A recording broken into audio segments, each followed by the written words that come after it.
Boa noite. Eu estou impressionado com a quantidade de gente muito maior no encerramento do Livemundi esse ano em relação ao ano passado, o que significa que, de fato, como dissemos ano passado, já está em curso uma mudança de cultura inexorável, que veio para ficar, e essa cultura remete ao uso sustentável dos recursos, a uma outra ética nos modelos de negócio, na forma como a gente retira ou faz uso daquilo que vem da natureza, medir pegada ecológica, reaproveitar água, reutilizar materiais, destinar adequadamente resíduos, prestar mais atenção no que se come, reutilizar o que se descome. Portanto, nós estamos testemunhando, faz parte do processo de transição, uma certa perplexidade da academia ou das universidades que não conseguem rapidamente absorver esses novos saberes e atender a essa demanda reprimida na direção de outra coisa.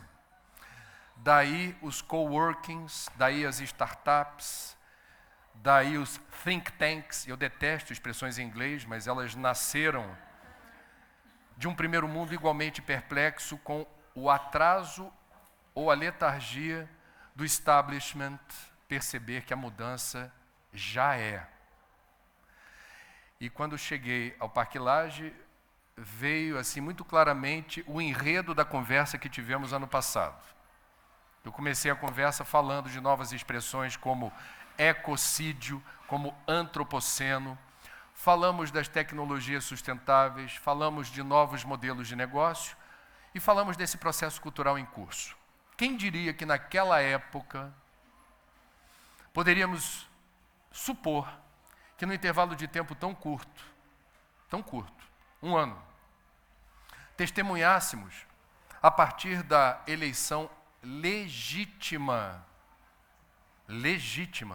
do novo presidente da República, uma operação desmonte de políticas de Estado, não de governo, o estigma da palavra ativismo, o estigma das ONGs, como se todas as ONGs do terceiro setor tivessem o mesmo escopo, todas estivessem posicionadas no tabuleiro político partidário, todas fossem de esquerda. Isso me deixou, num primeiro momento, perplexo. E no auge da minha perplexidade, eu resolvi fixar na minha página no Twitter um insight que eu tive que resumia nas seguintes palavras. Se me permitem. A proteção ambiental não pertence a nenhuma corrente política ou ideológica. Sustentabilidade é sinônimo de sobrevivência. Quem ideologia o debate ambiental age por ignorância ou má fé. Isso eu escrevi em novembro de 2018.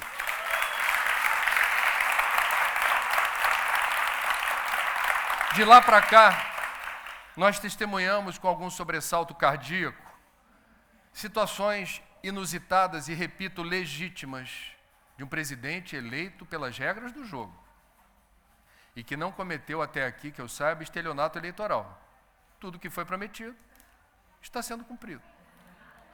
Você pode se queixar do que você quiser e é do jogo democrático, exceto que o que esteja acontecendo seja uma sabotagem da democracia. Bom, a gente pode discutir na justiça se certas medidas correspondem àquilo que se espera do presidente da República Federativa do Brasil pelas regras do jogo, mas ninguém pode dizer que está surpreendido totalmente com o que vem sendo anunciado. Eu esperei completar os primeiros 6 meses de governo para poder sistematizar em tópicos aquilo que me pareceu já um legado.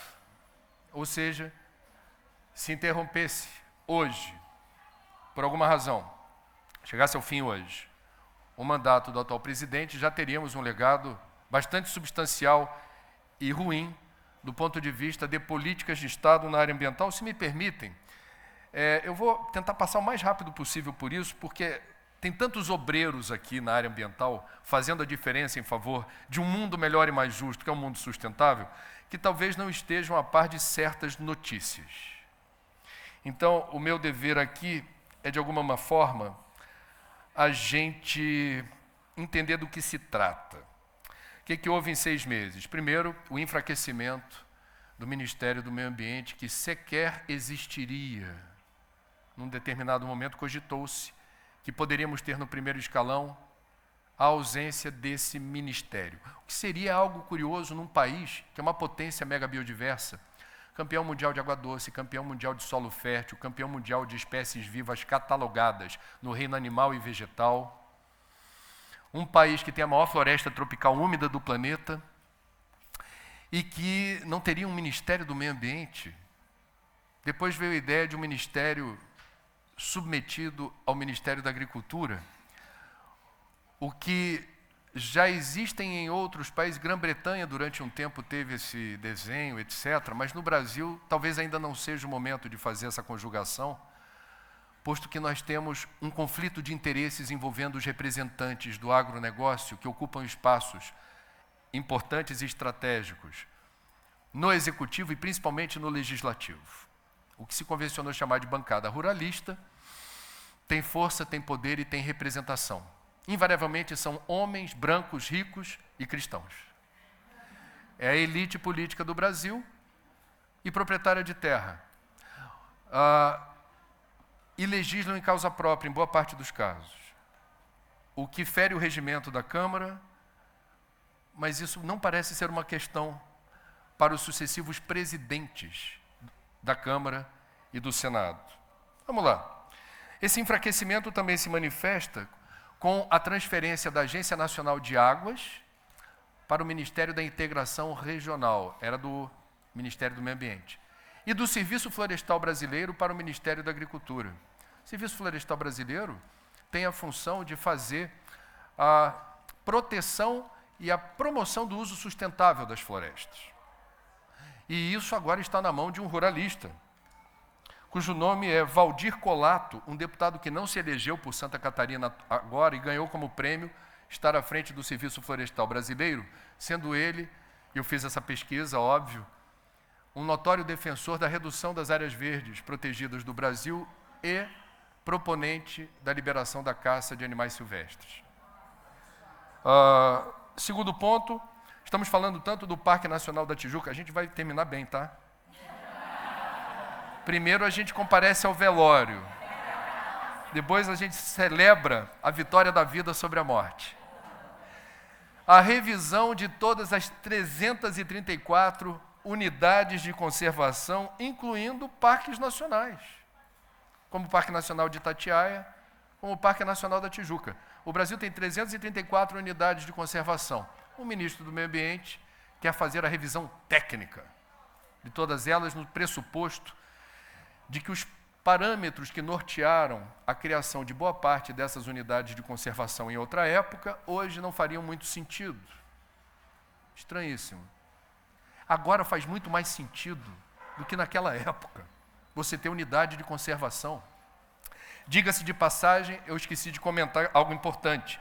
Quando se decidiu ter um ministro do Meio Ambiente, escolheu-se logo um condenado pela Justiça em primeira instância por improbidade administrativa, quando foi secretário estadual do Meio Ambiente em São Paulo, por fazer mudanças à revelia das regras do jogo na APA do Rio Tietê, na área de proteção ambiental do Tietê, favorecendo interesses da Fiesp. O juiz, portanto, condenou não apenas o atual ministro, como também a Fiesp. Um outro ponto que merece destaque é que o filho do presidente e senador, Flávio Bolsonaro, quer aprovar um projeto que zera a obrigatoriedade da manutenção das reservas legais. Ou seja, todo proprietário rural, dependendo da região do Brasil em que ele tem a propriedade, ele é obrigado por lei a preservar uma fatia da sua propriedade, o que não significa que não possa fazer benfeitorias ou exploração dos recursos. Significa que não pode fazê-lo à revelia das regras estabelecidas.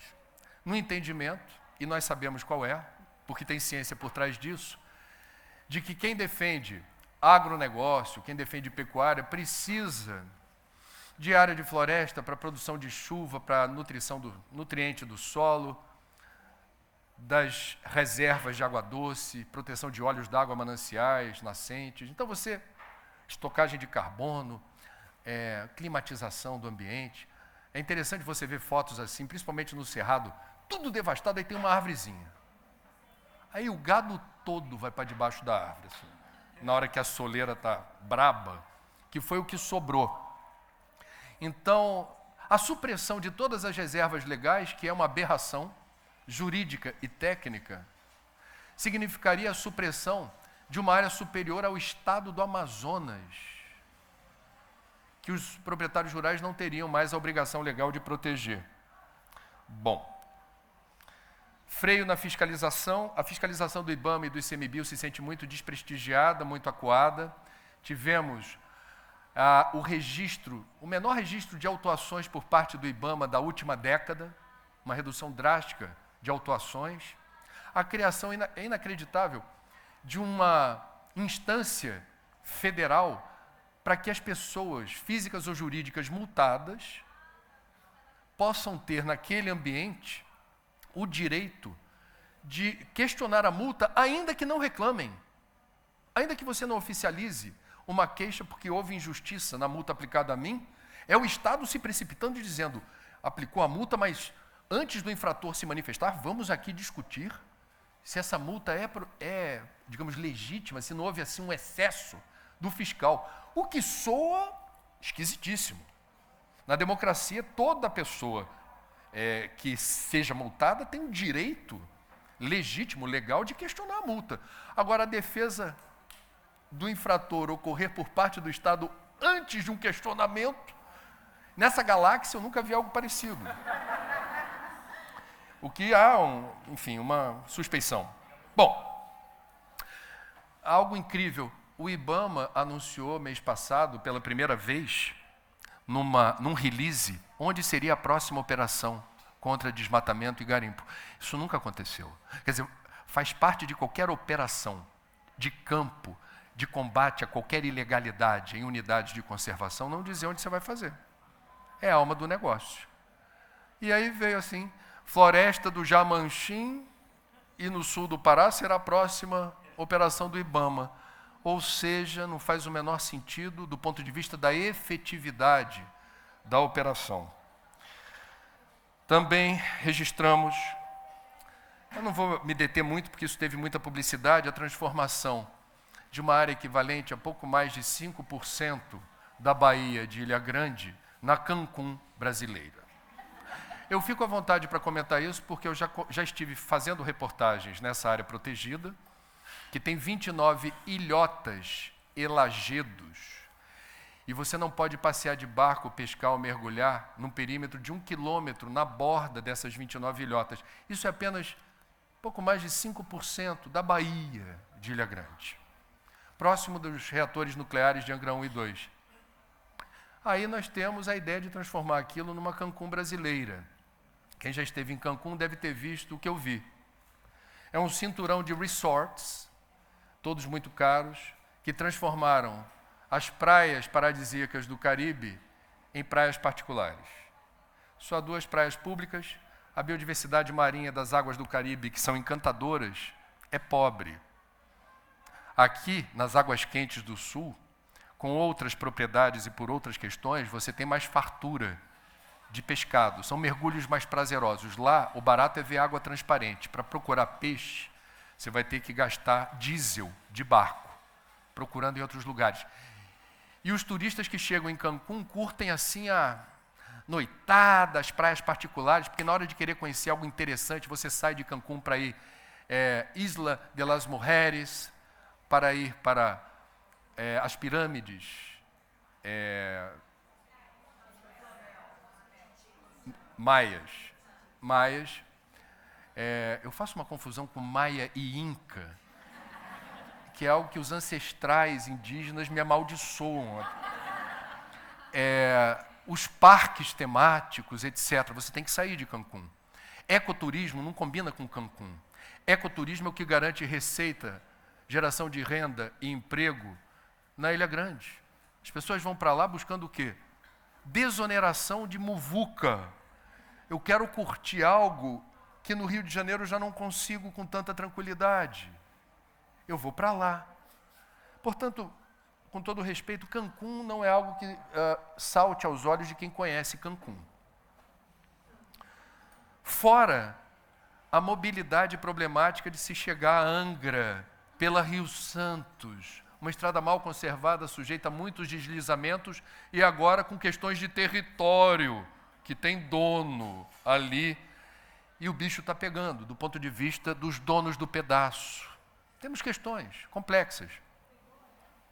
Bom, tivemos no mês de março o afastamento compulsório do fiscal do IBAMA, que multou o então deputado federal, hoje presidente da República, 6 anos atrás, no flagra, com barquinho e vara de pescar numa área que não era para estar ali.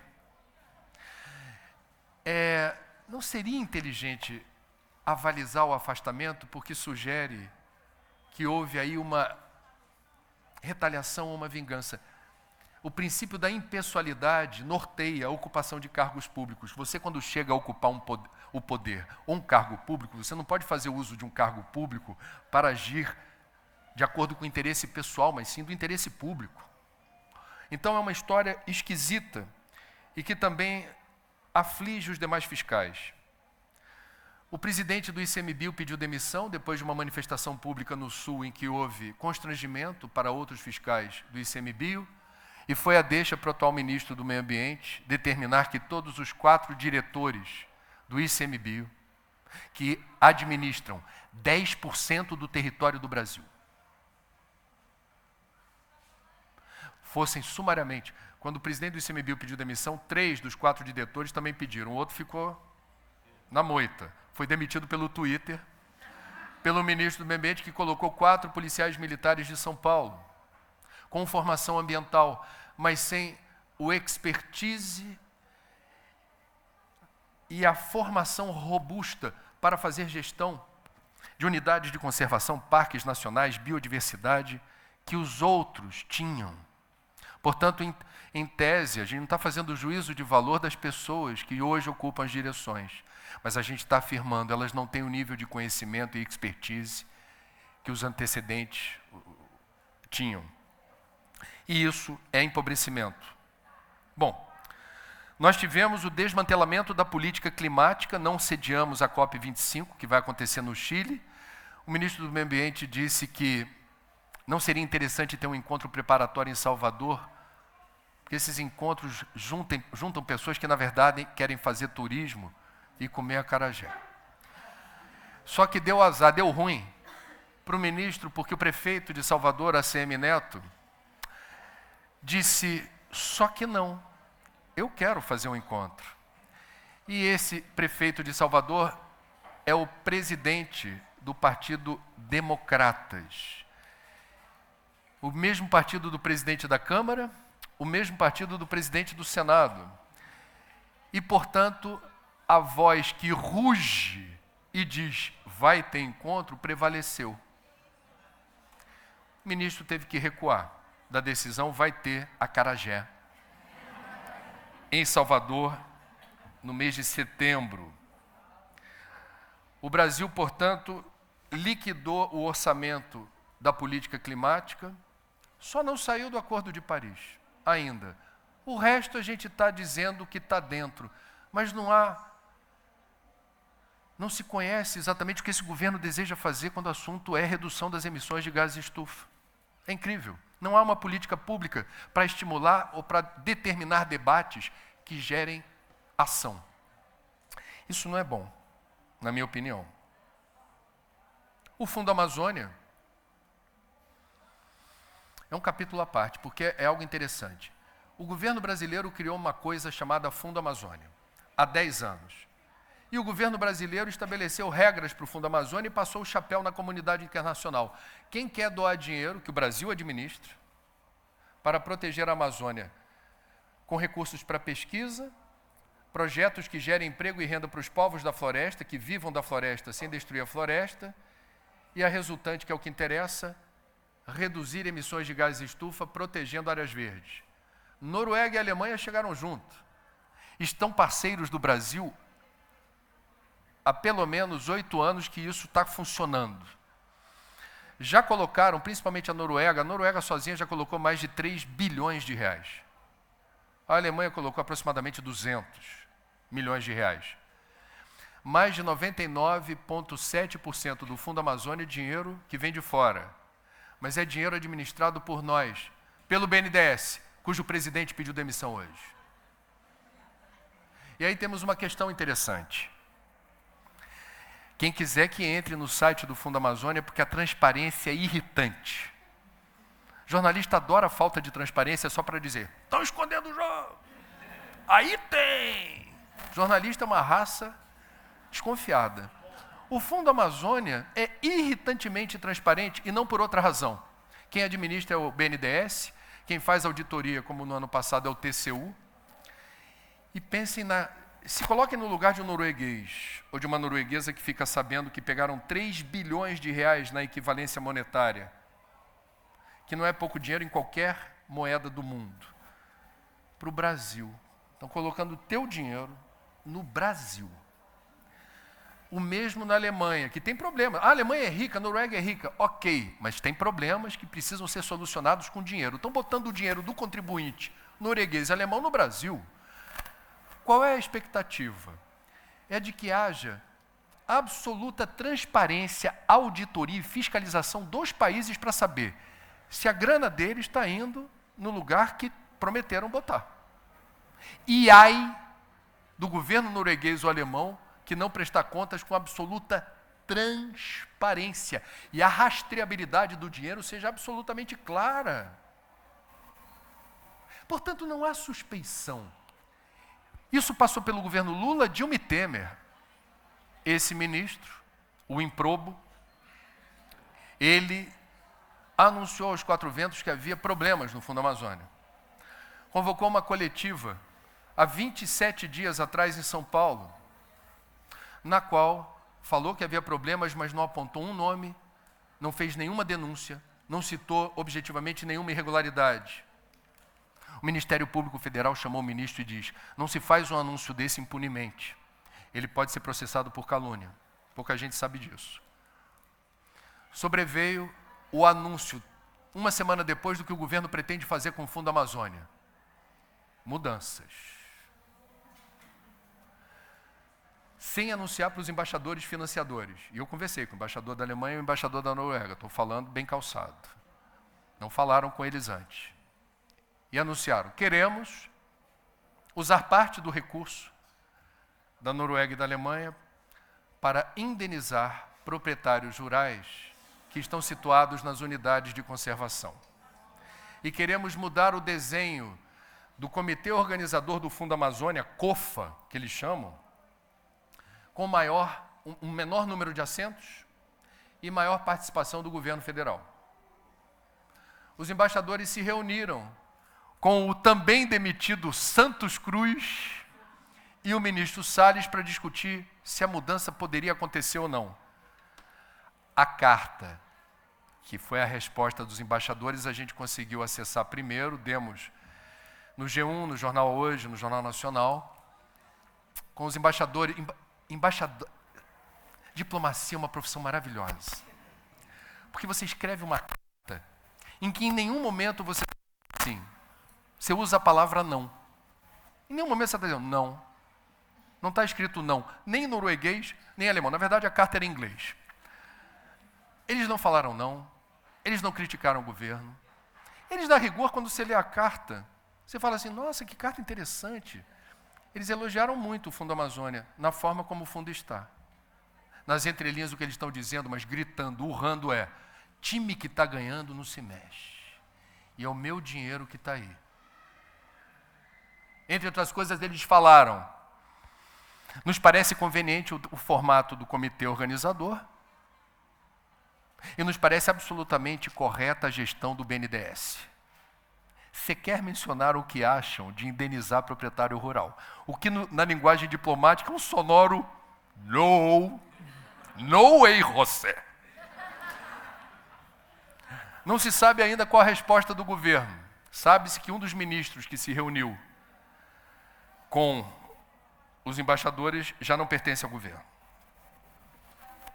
Sinal verde para exploração de petróleo em Abrolhos. Não sei se vocês souberam disso. O IBAMA, numa nota técnica, recomendou que não houvesse exploração de petróleo nas imediações de Abrolhos, com todos os cenários de possíveis vazamentos. E quem é da indústria do petróleo sabe que a pergunta que você faz para uma companhia de petróleo não é se vai ter vazamento, é quando. A quantidade muda, mas o vazamento numa operação de retirada é uma questão de tempo.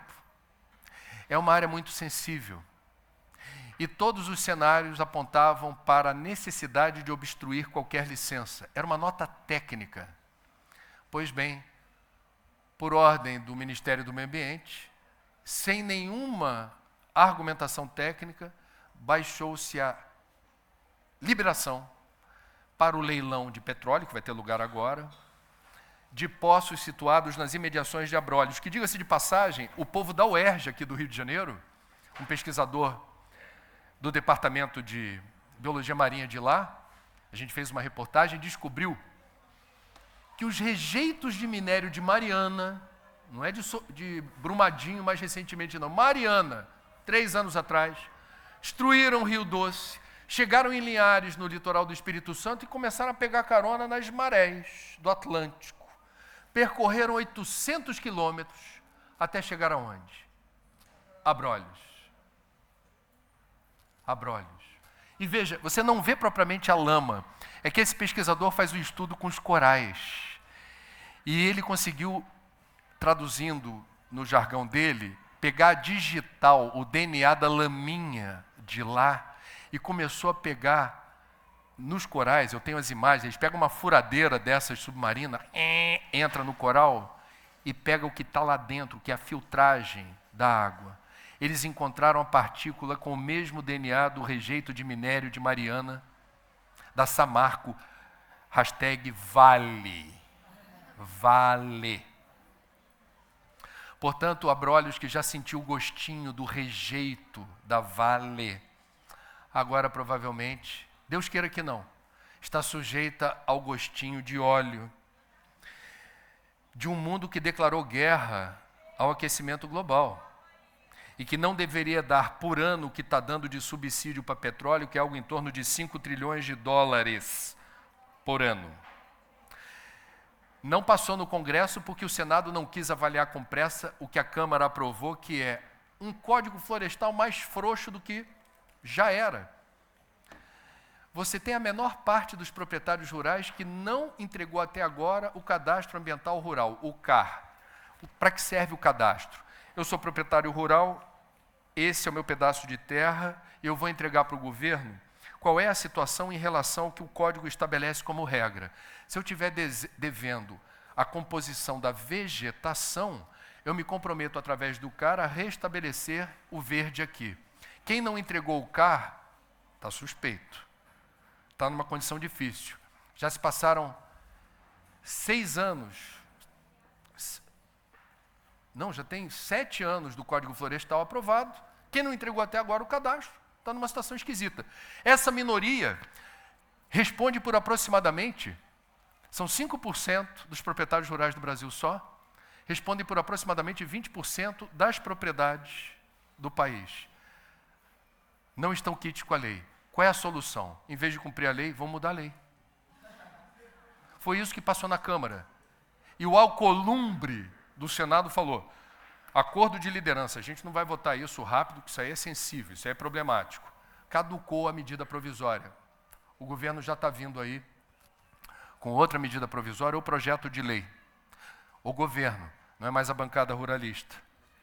Portanto, o governo está avalizando um procedimento que premia o infrator. Quem se esforçou para apresentar o cadastro no tempo certo, que é a maioria absoluta, está vendo agora a minoria que não fez o dever de casa, em vez de cumprir, mudar a lei. Daqui a pouco a gente encerra bem, tá? A vibração está caindo, mas daqui a pouco, dos 15 tópicos eu já estou no 14. Nunca se viu na história desse país, eu fui a São Paulo ver de perto, pedir licença à Globo News. São Paulo tem um monte de repórter, da Globo e da Globo News, eu falei, eu quero ir. Aí como a gente é meio abusado, depois de 30 anos de casa, eu sou sócio fundador da Globo News, a gente brinca falando isso. Fui a São Paulo ver de perto pela primeira vez um encontro de 7 ex-ministros do meio ambiente para divulgar um documento com a assinatura de 8 ex-ministros, porque um deles não estava lá. 8 ex-ministros que serviram a Itamar Franco, Fernando Henrique Cardoso, Luiz Inácio Lula da Silva, Dilma Rousseff, Milton Temer. Mesmo ministros que serviram ao mesmo governo não têm a mesma visão de gestão ambiental. E, por vezes, não quero fazer fofoquinha, não se bicam. Portanto, cada cabeça uma sentença, cada ministro tem o seu jeito de fazer as coisas. Eles se sentaram juntos, reconheceram as diferenças entre eles e disseram: por que estamos aqui pela primeira vez na história da República Federativa do Brasil, que tem Ministério do Meio Ambiente desde a década de 90 para cá? Porque está tudo errado. Tem muita coisa errada. A carta, com 2 laudas, era uma sucessão de fatos que reportam o desmonte da política ambiental, o risco iminente de agravamento do desmatamento, que é o que a gente deve ver esse ano. Desmatamento numa taxa muito preocupante, principalmente na Amazônia. Diz respeito à proteção da legislação que garante os direitos indígenas, ou das comunidades quilombolas, das unidades de conservação, etc., etc., etc., que está na Constituição brasileira no artigo 225. Não é uma opção de um governo proteger ou não o meio ambiente. Não é opção. Não. O que eu faço agora na me elegi presidente? O que faço com o meio ambiente? Você não pode perguntar isso desse jeito. Você tem que dizer o que faço para cumprir a Constituição. Porque a Constituição assinala no artigo 225 que o poder público e a sociedade têm o dever constitucional de proteger e conservar os recursos naturais fundamentais à vida, à saúde, à longevidade, ao bem-estar coletivo. 8 ex-ministros. Isso tem uma força. E eu que conheço todos eles, uns mais do que outros, digo a vocês, são completamente diferentes uns dos outros. Para eles estarem ali, juntos, é porque a motivação não era desprezível. E a gente perguntou, vocês vão fundar uma ONG? Vocês vão criar uma liga? O que vocês vão fazer? Eles tiveram a maior preocupação de dizer assim: não. Estamos aqui como pessoa física. Eu paguei minhas passagens para vir aqui a São Paulo, eu vou pagar minha passagem de volta. Isso tem força. Tudo bem, eu já fui ministro, eu conheço aquilo ali. É nessa condição que eu vim. Mas eu vim porque eu quis, eu não vim porque tem uma liga, uma associação, um fórum. Eles não querem institucionalizar a condição de ex-ministros. O que para mim me parece uma lição de sabedoria. A gente se reuniu porque a gente quis, quem? Cada um de nós. Arrumamos meios para vir aqui. Por último, fica até suado aqui, porque eleva a pressão arterial, pupila dilatada, é um problema. Tribunal de Contas da União enquadrou o ministro. O ministro é uma pessoa interessante. Ele tem formação na área do direito. E ele é pintoso. E ele é articulado. Mas ele não é da área ambiental, ele não tem propriamente afinidade com isso. É algo um tanto desconcertante. No programa Roda Viva da TV Cultura esse ano, foi interessante a participação final quando o colega da gente, que é o âncora do programa, faltando segundos para acabar e rolar os créditos, fez 2 ou 3 perguntas muito diretas, assim. Ministro, o senhor está indo para a Amazônia essa semana, o senhor nunca foi, né? Aí, na televisão é terrível, né? Porque tem várias câmeras e tem aquelas que pegam você de diferentes... O ministro ficou meio congelado, assim, dando a entender. Como é que você soube disso? Estou indo à Amazônia pela primeira vez. Então, o senhor está indo para uma região muito sensível ao mundo, à comunidade internacional, e o Brasil teve muita exposição, talvez a primeira vez que o Brasil teve uma ampla exposição sobre a questão amazônica foi com Chico Mendes. Qual a sua opinião sobre Chico Mendes? Foi um pouco constrangedor, porque ele demonstrou não ter muita afinidade e quando resolveu dar opinião, tomou partido na direção dos detratores do líder seringueiro Chico Mendes. E foi ruim para o ministro do Meio Ambiente. A outra pergunta foi, para terminar, ministro, um livro de cabeceira sobre o meio ambiente. Qualquer um. A resposta foi longa. Não, veja, eu estou lendo muitos livros técnicos, porque a gente tem uma gestão, uma responsabilidade. E o colega do Roda Viva insistiu. Um livro. Título, autor, um livro. Meio ambiente. Não houve uma citação. Isso não é propriamente um baita problema, mas é um indicador de uma ligeira suspeição que temos de que está com assento no Ministério do Meio Ambiente alguém que propriamente não tem um histórico, não tem um comprometimento, não tem uma interlocução com a academia, não tem interlocução com as ONGs ambientalistas, não tem interlocução com os grandes ambientalistas desse Brasil. E isso, em certa medida, é preocupante. Pronto, terminei os 15 tópicos, agora vou seguir em frente, que a gente tem mais o que fazer.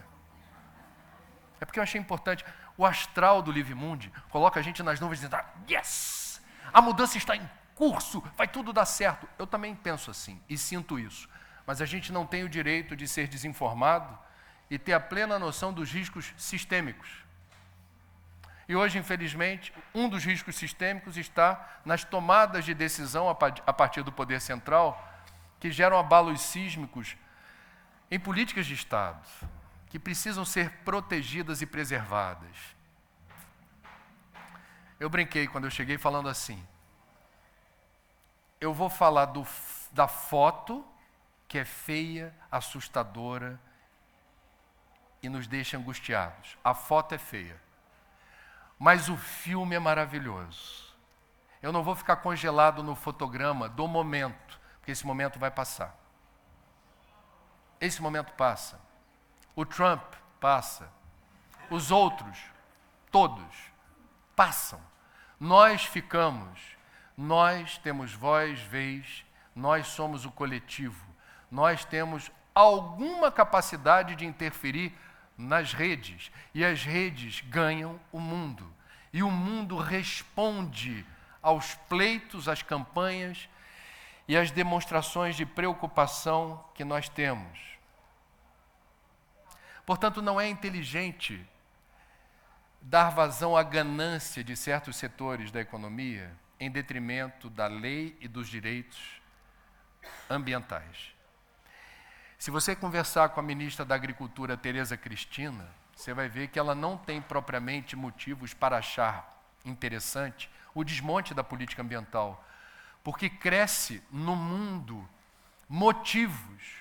os motivos para você boicotar ou não priorizar como parceiro comercial países que não respeitam legislação ambiental ou são taxados de países que perseguem minorias. Isso ganha força. Outro dia, um supermercado de orgânicos da Suécia. Alguém vai dizer, dane-se o supermercado de orgânicos na Suécia. Estou nem aí para ele. Ok, mas é uma rede de orgânicos que tem alguma importância naquele país e tem interlocução com outras redes de supermercado.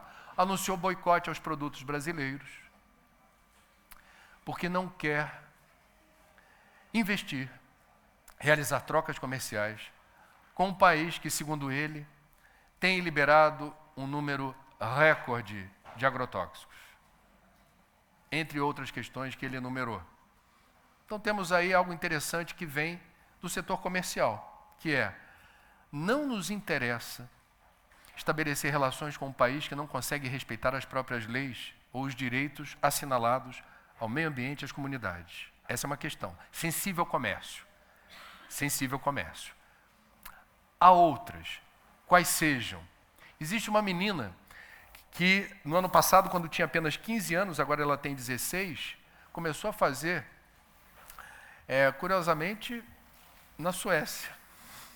um barulho danado toda sexta-feira fazendo greve pelo clima e exigindo dos governantes mais ousadia, mais assertividade, reduzindo emissões de gases estufa. O nome dela é Greta e ela não era levada a sério até começar a fazer um sucesso danado nas redes sociais e juntar muvuca de estudante, que eu não sei se está interessado no clima ou quer matar a aula sexta-feira. Está interessado sim no clima. Arrastando o quarteirão em vários países da Europa, principalmente, em alguns países do Oriente, em alguns lugares dos Estados Unidos, em poucos lugares do Brasil ainda.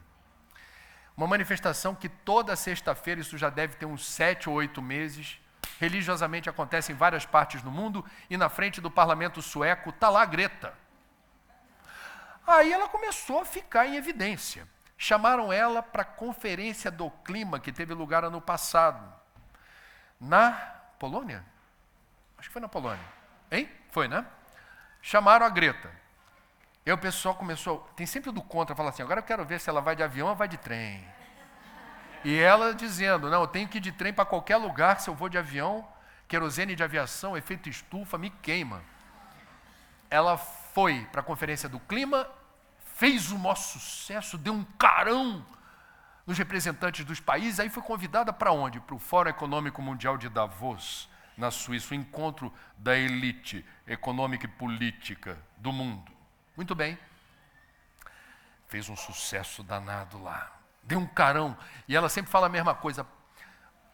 Quando o político diz, vai estudar, menina. Está matando aula. Ela fala assim, vou estudar porque se o que eu estou aprendendo não faz sentido para um futuro que você está boicotando, está esvaziando. O meu futuro não fazendo hoje o dever de casa. Vocês que não estão fazendo o dever de casa. E os pais da Greta virou capa da Time, coisa de um mês atrás. Bonita, capa da Time, vestidinho verde, bonitinho. E foi indicada para o Prêmio Nobel da Paz. Os pais da Greta dizem que essa mobilização intensa dela vem, entre outros fatores, claro, de uma curiosidade.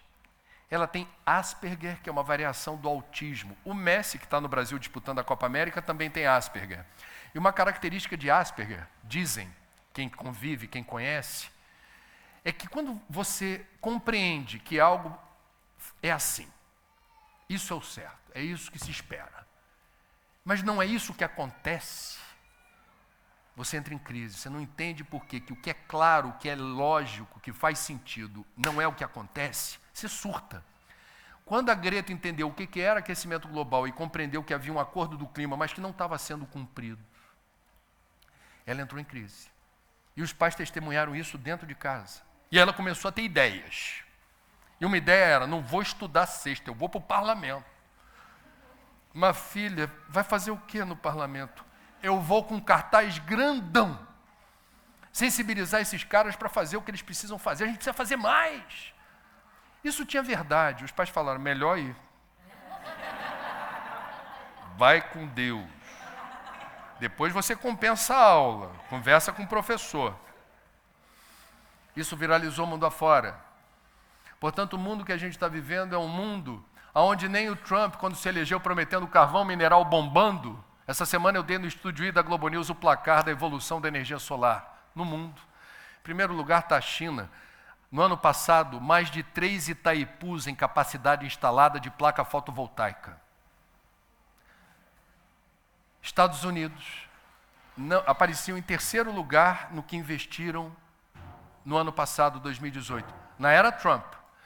E na capacidade instalada de tudo que já foi investido em solar na linha do tempo, os Estados Unidos aparecem em segundo lugar atrás da China, na era Trump. Aí alguém vai dizer, mas como é possível? Ele não saiu do acordo do clima, ele não defende o carvão? A resposta poderia ser aquela que um assessor econômico do ex-presidente Clinton deu para explicar qual é a diretriz que norteia o humor do eleitorado americano. A resposta dele foi, é economia, estúpido. O solar é um excelente investimento, porque a taxa de retorno do capital investido é mais rápido. E ainda posa bem com os ambientalistas, que são chatos pra caramba. Portanto, o solar dá um banho no país do Trump, apesar do Trump.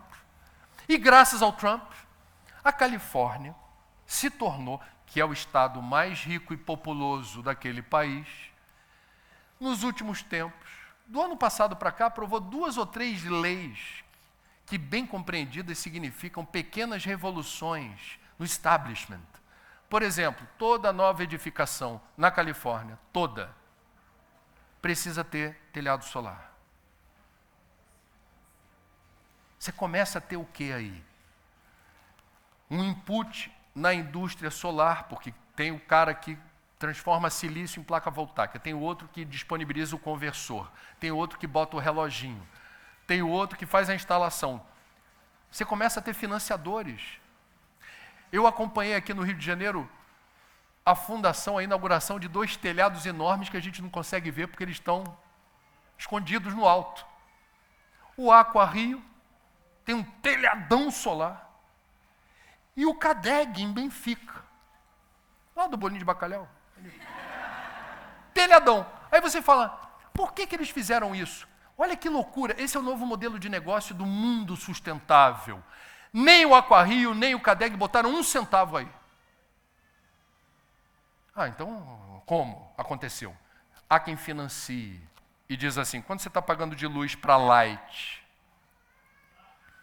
X, bom, me paga metade disso durante 15 anos. Eu instalo e administro o telhado e te forneço a mesma energia. Top? O que vocês diriam? Claro. Primeiro, você não acredita.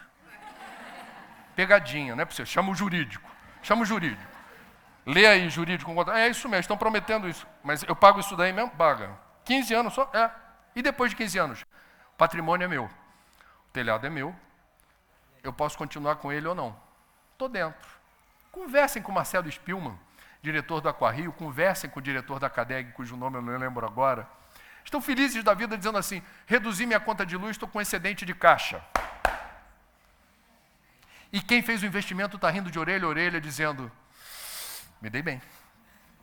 Estou operando no lucro. Fiz a instalação e estou com capital de giro durante 15 anos, por contrato, porque se ele romper, a brincadeira fica ainda mais interessante, do ponto de vista do arame e do pataco. Esse é o mundo que a gente está vivenciando. Os tomadores de decisão, infelizes, ignorantes, que agem de má fé, são aceleradores de partículas. Não me peçam nomes, os que estão aí. Por que são aceleradores de partícula? Uma das razões pelas quais me permita aqui mediunizar. Disso eu entendo. Se não tiver influência de encosto, o que eu vou falar é verdade. Uma das razões pelas quais o festival esse ano teve mais gente, vocês conseguiram com mais facilidade, ou pelo menos houve mais atratividade para diversificar, é o ambiente hostil. Você está confirmando. Então, meu anjinho da guarda está mandando bem aqui. Significa dizer, meus amigos, que a gente cresce na diversidade. E a gente sabe que está do lado certo da história. Portanto, eles passam. Nós estamos preocupados, não é com a taxa de retorno do capital investido de quem quer maximizar o lucro no menor intervalo de tempo. Esse mantra do capitalismo, e que países ditos socialistas como a China também praticam. Eu tive na China. Se diz comunista, mas o capitalismo emergente de lá é voraz. Portanto, não faz sentido a gente achar que o melhor desenho para qualquer negócio público ou privado seja maximizar o lucro no menor intervalo de tempo possível. Invariavelmente isso não é sustentável. Nós estamos aqui tendo a coragem de repensar o modelo. Nós temos aqui a oportunidade que esse evento, dentre outros, oferece, não apenas de falar, mas de compartilhar experiências que estão dando certo. Eu tive o prazer de ver aqui, para citar apenas um exemplo. É bom citar exemplos. O Ciclo Orgânico, que é essa organização que essa é a empresa, que já deu certo. Vai buscar de bicicleta o lixo orgânico da tua casa, porque não quer emitir gases de estufa, faz a compostagem, devolve o composto para você, você vai pagar pelo peso. Hoje eu tive o prazer de conhecer outra experiência que agora é buscar plástico, que tem menos peso, tem um desafio esse modelo, leva para o Dona Marta e transforma o plástico que vai saturar aterro com volume e vai precipitar o fim do aterro, porque o aterro tem uma hora que tem que ser encerrado, vai ter que abrir outro buraco em outro lugar. Tem agora o subproduto do ciclo orgânico, inspirado no ciclo orgânico, que é vamos transformar plástico em obra de arte. Vocês viram aí, teve uma demonstração. Eu fiquei muito impressionado, falei, gente, essa garotada está impossível. O que é a Conlurb? Eu digo isso com muito respeito, porque eu tenho vários amigos na Conlurb. Companhia Municipal de Limpeza Urbana é coisa do século passado. Para que serve a Conlurb? Ah, André, não fala mal da Conlurb, não. Gari é muito querido.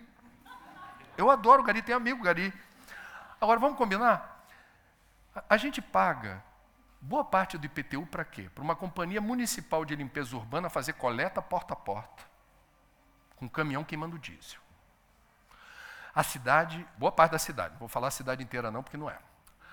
Aí transporta, coleta, transporte, leva para a estação de transbordo, joga o caminhão, o lixo ali, tudo misturado, lixo orgânico e lixo seco, que eu não chamo de lixo. Estou usando o que eles dizem. Depois eu vou falar meu vocabulário. Joga o lixo ali. Olha a loucura. Para que uma carreta maior pegue de novo esse lixo. De vários caminhõezinhos, cada um deles 8, 9 toneladas de resíduo. Coloque na carreta grandona e percorra 80 quilômetros. Do centro do Rio até a Seropédica, no aterro sanitário. A Ciclos, que opera o aterro sanitário, são pessoas muito competentes, quadros técnicos idôneos. O custo dessa operação é de 20 milhões de reais por mês. São 10 mil toneladas de resíduo por dia que essa cidade produz. Só que com o paradigma do século passado, a gente chama de lixo orgânico e lixo seco. Por favor, não vamos mais usar essa nomenclatura para acelerar partícula e processo. Qual é o mundo ideal e a gente está se aproximando dele? Porque vem de baixo para cima a revolução. Os novos conceitos, as novas ideias, os novos modelos de negócio monetizando e rentabilizando outra coisa. Isso está na lei, na Política Nacional de Resíduo Sólido. Resíduo e rejeito. Qual é a diferença? Resíduo tem utilidade e serventia. Aí eu pergunto para vocês, papel, papelão, plástico, metais e vidro, tem ainda utilidade e serventia para a indústria, para reuso, para alguma coisa? Então não é lixo. Não é para ir para o caminhão, nem para a carreta, nem para o aterro. Ok? Morou? Foi. E o lixo orgânico, o resto de comida, de frutas, legumes e verduras, folhas secas, serragem, matéria orgânica que se decompõe, é resíduo ou é rejeito? Você chega para a Conlurb e eles falam, o que eu não sei, vai para aterro. Eu vou dizer, filho, é resíduo, porque a gente cansa de ver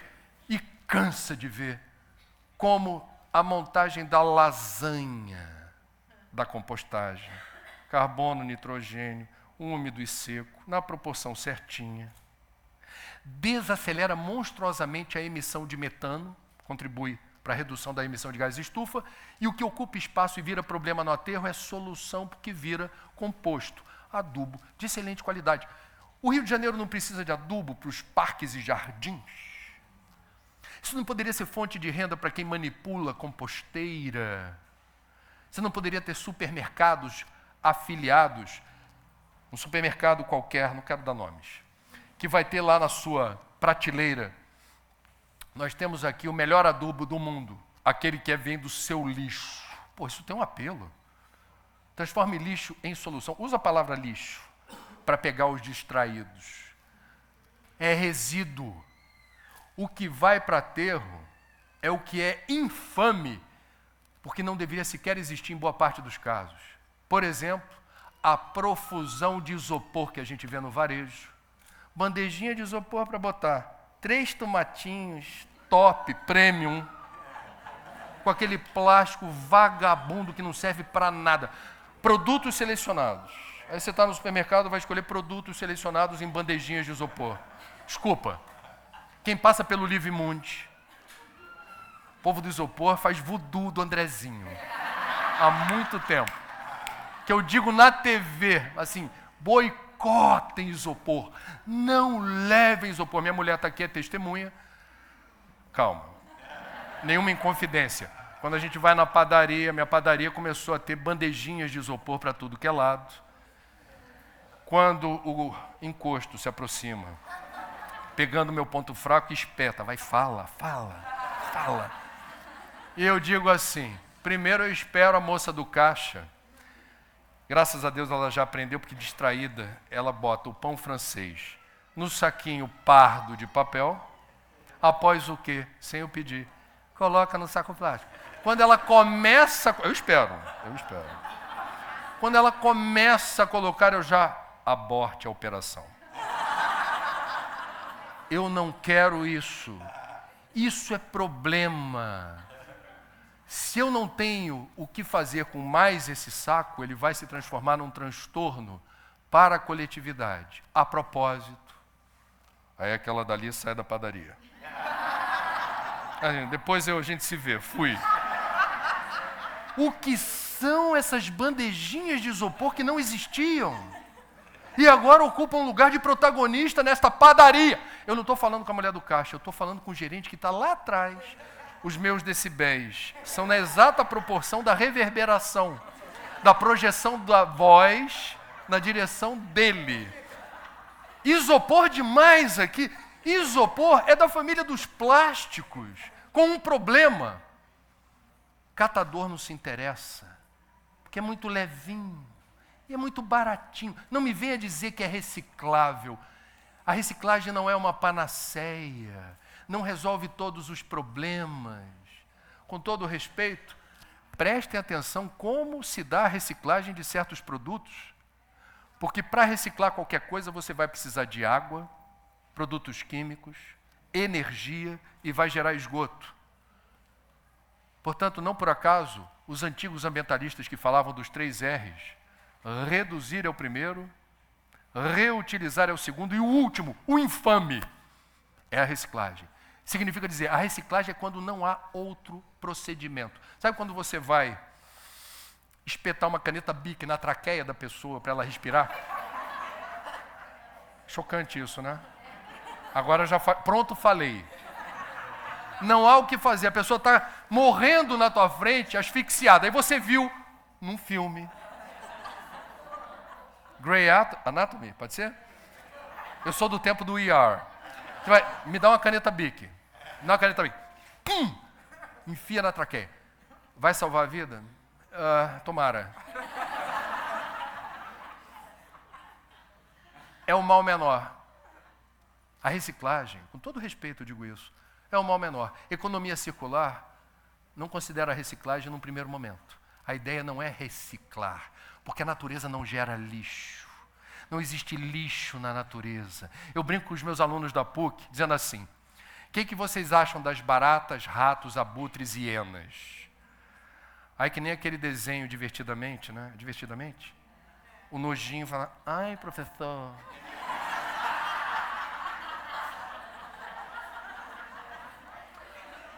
Gratidão a todas as baratas, ratos, urubus, abutres e hienas. Preste atenção no que eles fazem.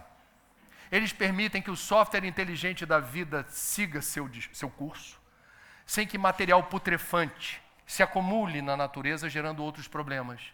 Deus equilibra essa balança.